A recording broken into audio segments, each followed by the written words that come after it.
All right, I've just finished Linda's amazing desert flower succulent panel quilt. I'll be taking it off and putting it up on the presentation wall soon, but I want to show you a couple of things about it before I do that.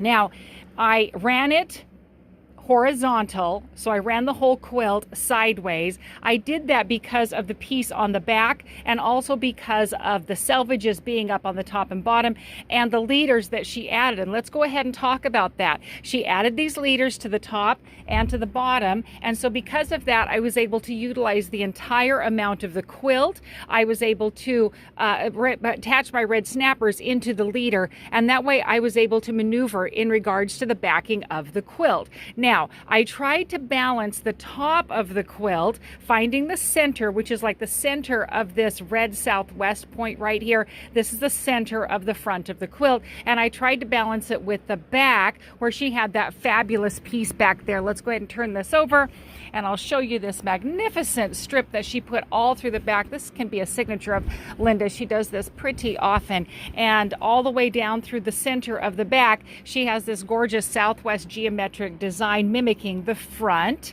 And so I wanted to try to create it so this ended up basically in the center of the quilt, but that means I have to balance the quilt top to bottom going this way, and that's challenging. I can balance pretty well side to side, but I don't have as much control over it top to bottom. That depends on the density of the quilting, the batting that's going into it, how large the quilt is, how much maneuvering I have in regards to the extra that the person has given me. So there's a lot of factors, but I had marked the center, I had marked the center of the backing, and I had laid it out and tried to maneuver it as best as I could. And I'm pretty happy with myself, pretty happy. We got a little party going on here. You can see how much I had started down on the top, maybe 3 inches or such, and when I get to the bottom I've got maybe 3.5 inches, so I may be about a 1/2 inch difference. I'm super happy with that. That is great. That is a big, beautiful difference that's going to really shine that center right down the center of the back of the quilt. Gorgeous. So if your quilt has a backing like this, it's a lot more work for me to be able to center it,